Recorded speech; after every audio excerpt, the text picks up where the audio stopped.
খুব সংক্ষিপ্ত পরিসরে রাসূল সাল্লাল্লাহু আলাইহি ওয়াসাল্লামের জীবনী থেকে আমরা কিছু লাইফ লেসন নিয়ে আসবো। আমরা কি শিখতে পারি রাসূল সাল্লাল্লাহু আলাইহি ওয়াসাল্লামের জীবনী থেকে। প্রথম যেই লেসনটা আমরা উল্লেখ করতে চাই সেটা হচ্ছে রাসূল সাল্লাল্লাহু আলাইহি ওয়াসাল্লাম খুব বড় মনের মানসিকতার অধিকারী ছিলেন, বড় হৃদয়ের অধিকারী ছিলেন। তিনি সবার জন্য ছিলেন। He use to think beyond the narrow borders. কখনো ন্যারো মাইন্ডেড ছিলেন। উনি সবাইকে অ্যাকোমোডেট করতে চাইতেন। তিনি আলামিন, বিশ্ববাসীর জন্য রহমত। He is for all and his teaching is for all.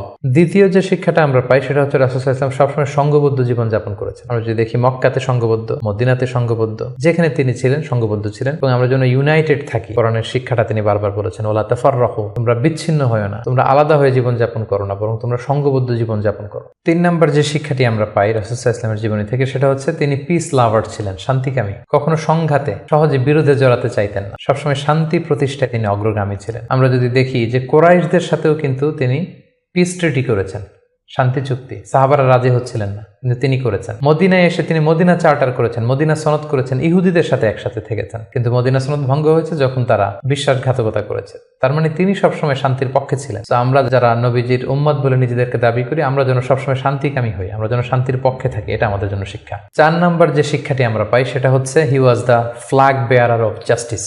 ন্যায় যেখানে, সত্য যেখানে, ইনসাফ যেখানে, জাস্টিস যেখানে, তিনি সেখানে। তার প্রমাণ আমরা দেখি 20 বছর বয়সে তিনি যখন যুবক, তখন তিনি হেলফুল ফুজুল নামে যুব সংঘ করেছেন। উদ্দেশ্য কি ছিল? মাআল মাজলুম দিদ্দাল জালিম। আমরা সবসময় মাজলুমের পক্ষে থাকবো, জালেমের বিরুদ্ধে। কোনো জালেম যেন কোনো ব্যবসায়ীকে, ভিনদেশীকে, কাউকে যেন ঠকাতে না পারে, মাজলুমের পক্ষে লড়বার জন্য তিনি এটা করেছেন। তার মানে ইনসাফ, জাস্টিস, ন্যায় পরায়ণতার পক্ষে তিনি সবসময় কাজ করেছেন। আমরা যেন সবসময় ন্যায় পরায়ণতার পক্ষে থাকি, এটাই আমাদের জন্য শিক্ষা। 5 নম্বর যে ব্যাপারটা আমরা দেখি যে রাসূল সাল্লাল্লাহু আলাইহি ওয়াসাল্লামের পুরো জীবনটা যদি আপনারা খেয়াল করেন, সবসময় রাসূল সাল্লাল্লাহু আলাইহি ওয়াসাল্লাম একটা স্ট্রাগলের মধ্য দিয়ে গিয়েছেন। তিনি আল্লাহর নবী, শুধু নবী নয়, শ্রেষ্ঠ নবী, আল্লাহর হাবিব। তার কাছে কোরআন নাজিল হয়েছে, তার কাছে ওহী আসতো, আল্লাহর সরাসরি সাহায্য তিনি পেয়েছেন, আল্লাহর সাথে কথা বলতেন। তারপরও তার জীবন কিন্তু স্ট্রাগল মুক্ত ছিল না। সবসময় তিনি স্ট্রাগলের মধ্যে দিয়েছিলেন।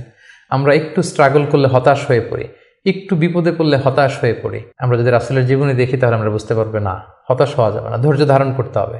কারণ struggle is the part of our life. আমার নবী স্ট্রাগল করেছেন, তিনি সংগ্রাম করেছেন। সো সংগ্রাম আমাদের জীবনের অংশ।